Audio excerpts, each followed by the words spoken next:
December 1944. Inside a German headquarters, the most important report on the table was not about tanks, not ammunition, not fuel, weather. The forecast said the Ardennes would close in under low cloud, valleys would fill with fog, Allied aircraft would stay on the ground. Visibility would collapse until a man could cross a road and vanish before anyone could fire twice. To the German command, this was not bad weather, it was an opening. For years, German officers had studied the American army and reached one clear conclusion. Americans were deadly when the battlefield was visible. Give them clear skies and their fighter bombers came hunting. P-47s and P-38s tore into columns, bridges, fuel dumps, and armor trying to move in daylight. German soldiers called them jabos, and the word carried the same fear men used for plague. Give them open roads, and American armor moved like machinery with a pulse. Give them observers, and American artillery became fast, heavy, and precise. But take away the sky, take away the road, take away the line of sight, and the German staff believed the American system would begin to break. That was the wager behind the Ardennes offensive. Fog would erase the aircraft. Snow and forest would slow the tanks. Low visibility would blind the forward observers. And once the battlefield was stripped down to cold infantry, short distances, and officers making decisions in isolation, the German army believed its older professional advantages would return. Training, experience, mission command, discipline under confusion. The code name that clung to the plan said the quiet part aloud, Herbstnebel, autumn mist. But the fog did not erase the American system, it exposed it, because the weapon Germany had not understood was not an airplane. It was not a tank. It was not even a gun. It was a way of making guns speak in the dark. The German calculation had a real foundation. No serious military historian should pretend the idea was foolish from the beginning. German officers were not guessing blindly. They had watched the American army fight from North Africa to Italy, from Normandy to the German border. They had seen what air supremacy did at Falaise, when German formations were crushed in the open while Allied aircraft turned roads into killing grounds. They had seen what happened at Mortain, when German armor tried to punch back and fighter bombers helped stop the attack within hours. They had seen the misery of the Hurtgen forest, where American infantry fought through dense trees, steep ground, minefields, artillery bursts, and weather that reduced every advantage to a crawl. That battle mattered. In the Hurtgen, the Americans looked clumsy. Their casualties mounted. Progress came slowly. The forest canopy broke shell bursts into splinters above the men. The terrain swallowed formations. The usual American combination of air, armor, and massed fire looked less like an unstoppable system and more like a machine trying to grind through stone. German analysts looked at that and saw a pattern. Bad visibility hurt the Americans. Dense terrain hurt the Americans. Take the war out of the sky and force it into the trees, and the Americans bled. So when the Ardennes offered fog, forest, narrow roads, and winter cover, German planners believed they were choosing the same kind of battlefield. They were not. The Hurtgen had not proved what they thought it proved. The American artillery system in the Hurtgen was not failing because the radios could not talk. It was not failing because fire direction had collapsed. It was not failing because forward observers had become useless. In many places, the rounds were going exactly where they were ordered to go. The problem was physical. Shells detonating in dense forest wasted force in the canopy. Trees turned explosions into unpredictable fragments. Terrain made effects harder to concentrate. The machine could aim. The forest simply absorbed part of the blow. The Ardennes in December was different. Open ridges, road junctions, snow-covered approaches, villages connected by narrow lanes, columns that had to move along predictable routes. There, if a man with a radio could send coordinates, the guns could do the rest. And that was the hidden American answer to fog. It had started far from Belgium, years before the Bulge, in a place that looked nothing like the Ardennes. Fort Sill, Oklahoma, 1931. Majors Carlos Brewer and Orlando Ward were working on a problem that sounded dull until men started dying from the answer. How do you make many batteries hit one target as if they were one weapon? The old method was slower and more fragmented. A battery received a target. It calculated its own firing data. It fired. Another battery might do the same. The target received pressure, but not the full violence of a single coordinated strike. Brewer and Ward wanted the calculation moved behind the guns. A central fire direction center. One observer could send one target location. The center would compute firing data from multiple batteries, elevation, deflection, powder, timing, corrections. Then every gun could be pulled into the same mathematical act. Not scattered fire, concentrated fire, not noise, a decision. The idea was elegant. It was also demanding. Everyone had to speak the same map language. The observer, the fire direction center, and the guns had to agree on exactly where a grid coordinate was in the real world. Batteries had to be surveyed. Communications had to be fast. Men had to be trained until the procedures survived confusion. In 1931, that was the weakness. The mathematics existed before the battlefield communication did. The Army could demonstrate the concept, it could not yet guarantee it at scale in combat, so the idea waited. Brewer did not live to see what it became, Ward did. But neither name would be carved into the popular memory of the Battle of the Bulge. The missing piece arrived from a different world. Radio engineering. Early American infantry radios used amplitude modulation. AM could work, but a battlefield is an ugly place for a signal. Artillery. Engines, metal, weather, distance, and thousands of electrical systems all turn into noise. The more the battle intensified, the more voice broke apart. A forward observer cannot send a half-heard coordinate. A fire direction center cannot calculate from a guess. A battery cannot save a platoon if the number that reaches it is wrong. Frequency modulation changed the bet. FM carried the voice differently. The information rode the frequency, not the amplitude. The kinds of battlefield interference that chewed up AM signals did not destroy FM in the same way. Daniel Noble, working with the company that would become Motorola, pushed that idea into a portable infantry radio. The SCR-300, backpack-mounted, heavy, awkward, but clear. A man could carry it into snow, woods, shellfire, and night, and still make himself understood. By 1943, it was entering combat. By Normandy, it was common enough to matter. By the winter of 1944, the American forward observer was no longer just a man with binoculars. He was a walking connection between the front line and hundreds of guns. Germany had spent generations preparing officers for the moment communications failed. America had spent years trying to make sure communications did not fail. Those are not the same solution.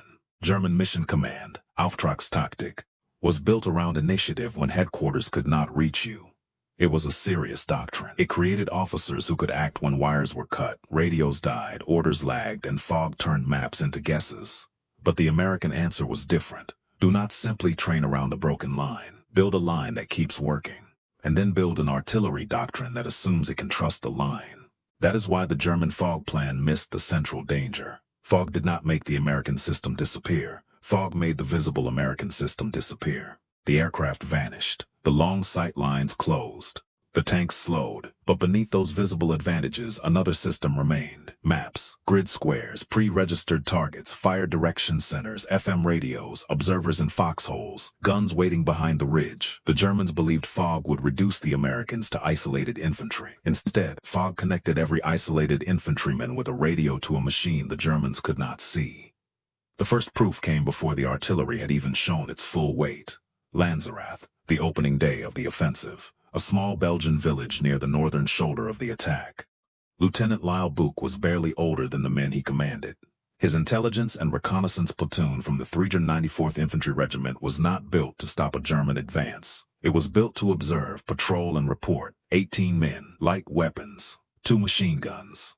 A thin line above a road the German timetable needed. Behind the fog below them, hundreds of German paratroopers were moving through the village. They belonged to the lead elements clearing the way for the armored spearhead of the 6th Panzer Army. The plan required speed. The road had to open. The armor had to move. Delay was poison. Buch understood very little of the grand operation unfolding around him. He did not know the whole German schedule. He did not know how fragile the northern axis already was. He did not know that hours, not miles, would decide the shape of the attack. He knew what he could see: a road, a village, a column. And the fact that nobody else was in position to stop it. He let the Germans come close. Then his men opened fire. For the Germans below, the fog became a lie. They could not count the Americans. They could not read the ridge. Fire seemed to come from more places than 18 men should have been able to cover.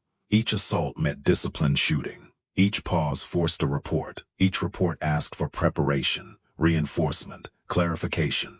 Was it a platoon, a company? Were there tanks? The fog that was supposed to protect the advance now protected the truth from the attackers. There were no tanks. There was no large force. There were 18 men, joined by artillery observers, holding the road with skill and nerve. By the time the position was finally overwhelmed, Bach's platoon had been wounded, surrounded, and captured. For years, Bach believed the stand had failed. He did not know what the delay had done to the German schedule. He did not know that the road he had slowed fed into a larger problem building to the north. The delay at Lanzerath did not win the Battle of the Bulge, but it helped steal from Germany the one resource its plan could not replace: time. And while time was being lost in the fog, the American artillery net around Elsenborn Ridge was beginning to wake. Elsenborn was not just high ground. It was a lock on the northern road system. If the Germans took it quickly, the road network opened westward. If they failed, the armored thrust would be squeezed into poor routes, clogged columns, fuel delays, and tactical frustration.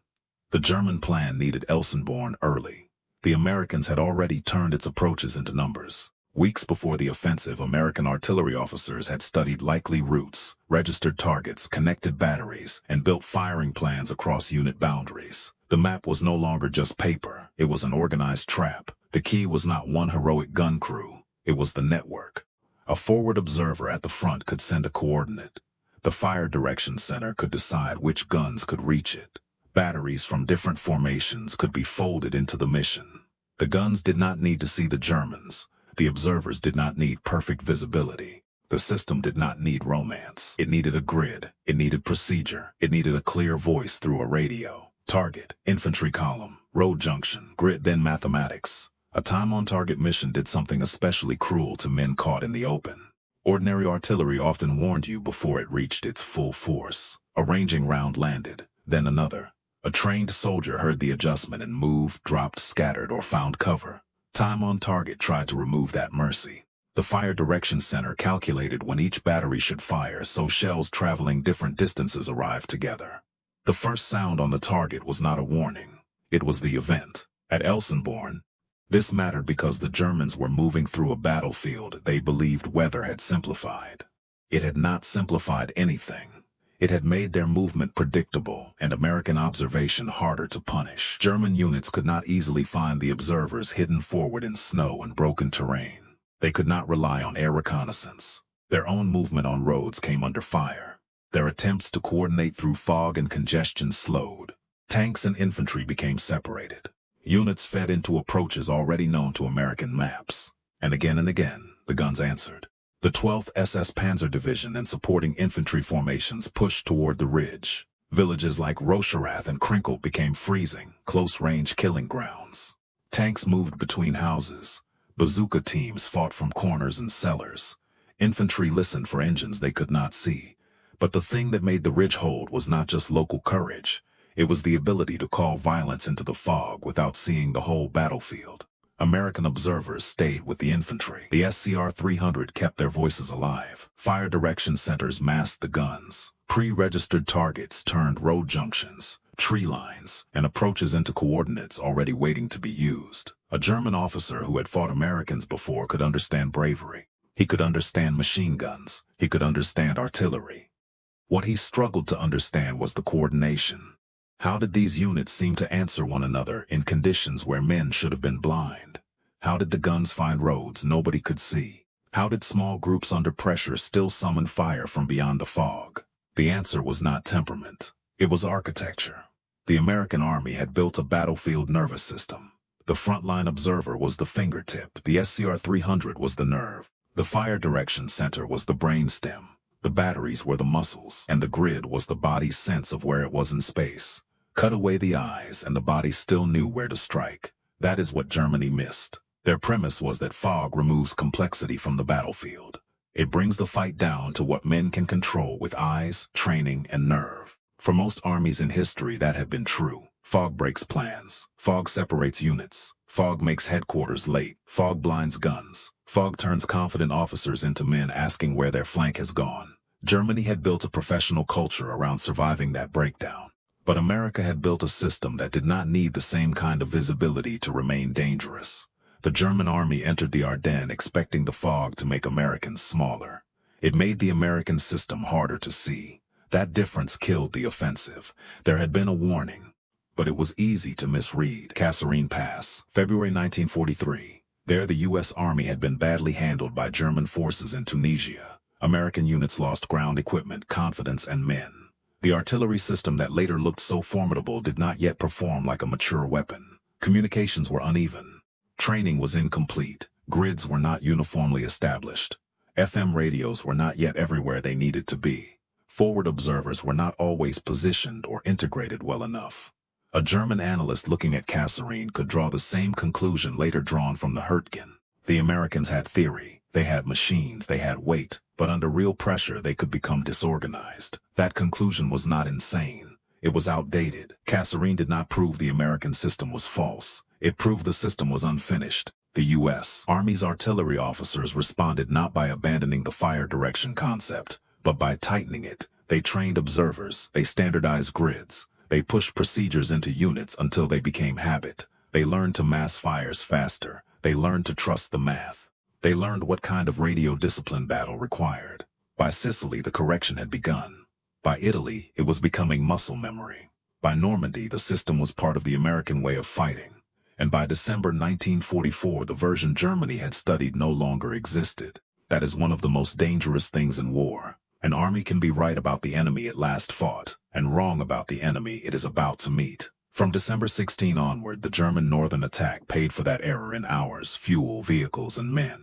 At Lanzerath, a tiny American position slowed a road the Germans needed open. At Elsenborn, the ridge did not fall. On the approach routes, infantry and armor met artillery that did not care whether the sky was closed. Inside the German plan, every delay compounded. A column stopped behind a village delayed the column behind it.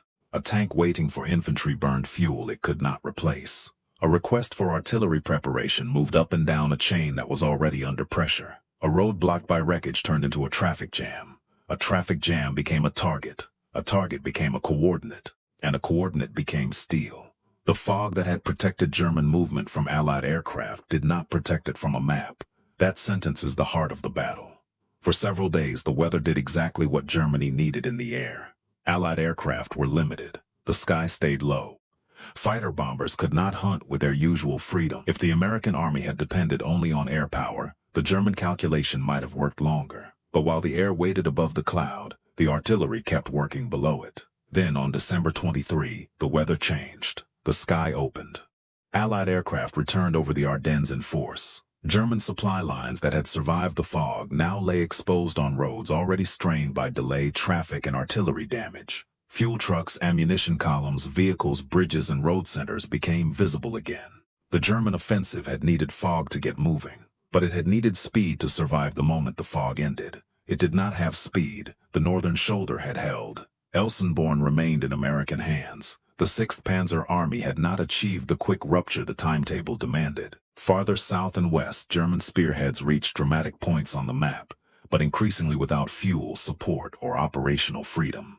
The fog had bought Germany a window. The American artillery system spent that window closing doors. When the aircraft came back, they were not arriving to stop a clean breakthrough. They were arriving over a German offensive already dragged into exhaustion. The cost was terrible. The Battle of the Bulge was the bloodiest battle fought by the U.S. Army in Europe.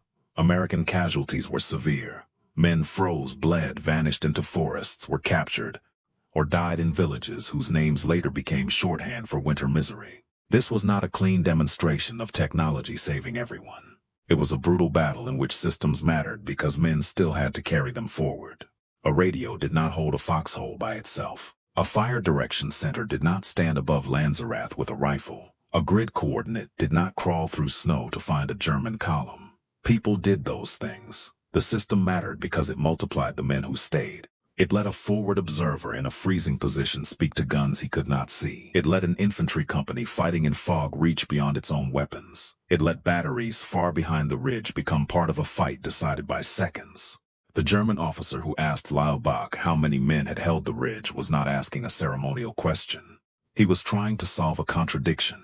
The answer, 18, did not fit what had happened to his battalion, so he did what a professional soldier could do. He recognized courage.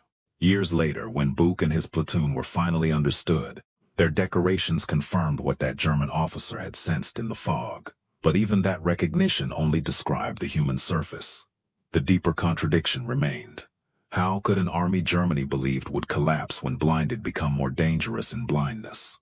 The answer began with men who were not at Elsenborn. Carlos Brewer, working on fire direction before the war. Orlando Ward, helping prove that multiple batteries could be made into one instrument. Daniel Noble and the engineers who made FM practical in a portable battlefield radio. Artillery officers who learned from Kasserine instead of hiding from it. Survey crews, instructors, forward observers, radio operators, gun crews, battery officers, wiremen, and staff officers who turned a theory into procedure. Their work was not cinematic. It did not look like a tank duel. It did not sound like a speech. It looked like maps, tables, call signs, wet gloves, cold batteries, paper target lists, and men repeating coordinates carefully because one wrong number could kill the wrong people. But by the time Germany launched its last great offensive in the West, that quiet work had become one of the most lethal facts in Europe. The German plan treated weather as a weapon. In one sense, they were right. Weather grounded aircraft. Weather hid movement. Weather reshaped the battlefield. But a weapon only helps if it strikes the enemy more than it strikes you. In the Ardennes, fog removed the American advantages Germany already understood. Then it revealed the one Germany had not understood at all. Clear weather belonged to the aircraft. Fog belonged to the artillery net. Together they meant the American army could fight in both conditions. Germany had planned for one battlefield. America had built for two. That is why the Ardennes forecast became a trap. Not because fog is harmless. Not because German officers were stupid. Not because American technology magically solved war. Because Germany mistook visibility for control. It believed that if the Americans could not see, they could not coordinate. But the Americans had spent years building a system where a man in the snow could whisper a grid square into a backpack radio and make the dark answer with 300 guns. Germany named its last great Western offensive after the mist. It did not understand that the mist was where the hidden weapon worked best.